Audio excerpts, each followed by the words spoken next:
Ahoy folks, Jake the Kent here, and I'm wondering if you've ever wondered what it would be like to live out of a four-wheel drive with another human whilst travelling around Australia. If so, stick around because myself and my trusty sidekick Bad Gaz are doing exactly that. And in today's video, I'm going to give you folks a bit of a look through the Troopy setup, and I'm going to give you an insight to some of the processes that we do on a regular basis. So over to Bad Gaz, here we go. What you doing in there, Bad Gaz? Zipping the sleeping bag up and closing the windows. Cool. I am getting my coffee. As you can see here, we're rocking a 75 litre dual zone fridge freezer on the right side under the bed, and we've got some paper towels on the inside of the door there too, which is pretty handy. Here's one we prepared earlier. Oh, milk going everywhere. That's not good. What the fuck? Bad Gaz has closed up the windows and put our solar screens back on. So now we're gonna make the bed so we can get to the water and the clothes underneath. Let's do it, Gaz. 2 thumbs up from Bad Gaz. How's that, hey? I've designed our mattress into 4 pieces, as you can see here, and that's so that in the night we've got a full-size bed, but in the daytime we can stack everything up vertically, so we've got more space. Yeah, you got the best part of this job, don't you? You just make sure nothing comes out the back, basically. Ow. Bit of the wrist benderoo special. Ow. All right, done. Fridge fan on? Fridge fan not yet on.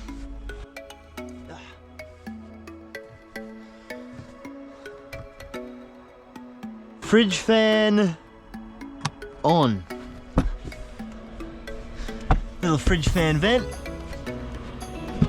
Here's a little extra 90-degree elbow we just happen to have at home, which directs the air from out where the back of the fridge is up and out the top here. Obviously the fan's just in there, so we can get some hot air away from the back of the fridge. No, Bad Gaz. We've got my clothes zone here under the bed on my side. All right, time to get some clothes happening for the day. You know what, Gaz? I'm feeling a little bit fancy today. Yeah, I'm gonna wear my best shirt, although it needs a good iron. Have a look at this.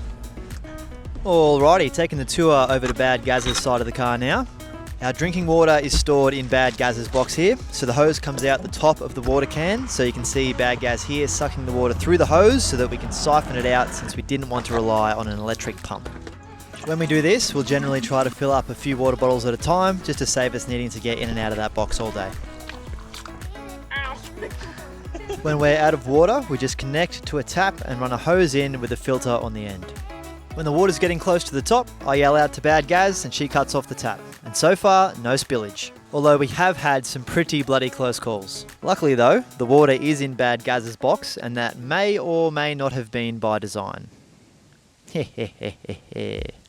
To be honest, I'm not really sure how to transition out from that evil laugh, so I'm pretty much just swinging straight into the next section, which is how we charge gear using this XTM control box here. Basically, it's just got a bunch of USB ports on it that we can plug into. Just setting up a bit of head torch charge action. For anybody wondering, this head torch is a Nitecore HC65, and overall I bloody love this thing. However, one thing I don't particularly like about this head torch is that to charge it you have to unscrew this piece, which is okay, but then this piece is free and I often misplace it. So what I've worked out now, which is good, is I can actually poke it through the cord, leave it there and then plug it in. So that way I never lose that end cap. There we are, flashing blue light, getting some charge. Now I've got to dry the towel today, so I'll put it up on the washing line here, but I thought I might show you folks a cool little thing that I worked out not all that long ago. And what it is that we can actually fit 4 pegs on each side of the washing line. So these pegs perfectly sit around this little metal piece here. And then I've got 4 on my side too. I've got 4 grey, and Bad Gaz has got 4 pink, so we don't get it mixed up. But yeah, just makes it really easy to hang stuff up on the line without needing to go to the back of the car to get the pegs. And it's as easy as this.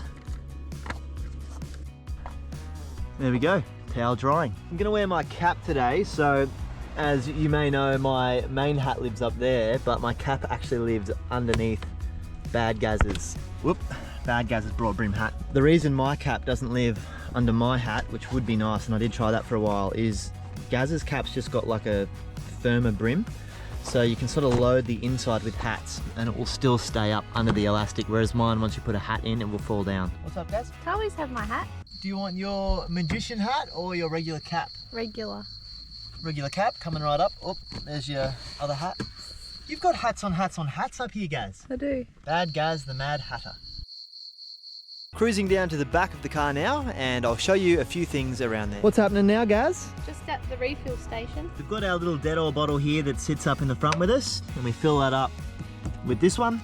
And then we've got our little shampoo and conditioner which lives in the back here. And we fill those up with our big ones so that every time we go and have a shower we don't have to take all these bottles with us. Fillaroo time. Fillaroo, Bad Gaz. Big and mini Dettol. Big Dettol lives there. Little Dettol lives there. So we've actually got two of these collapsible buckets. So if you haven't seen this before, it basically pops up to a little dish thing. What's it called? A sink. A sink. I don't know, sometimes I forget words. It pops up to a sink. So we've actually got two of these. We've got this one and we've got one behind here. This is the one that we use for our dishes. And this one I've labelled with an F, F for fishing. So this is my fishing bucket. I'll give you a quick look at where this lives because this is quite cool, I think, anyway. So this is the big tube that my rods live in. So they go in from this end. And then this little recess here, which we've made to sort of utilise the space within the wall that's free. These strings actually double as like a bit of a travel guitar. Cool. Alright, I'm going head cam spec at the moment, so not really sure if you folks can see this, but hopefully it's turning up alright. That actually fits really nicely in that recess there. And then we've still got storage within there, so that's working out quite well. Down the side here we've got this tube which has got a map in it. We've got one chair here, second chair here, we've got a rod holder, and then we've got a stool each too.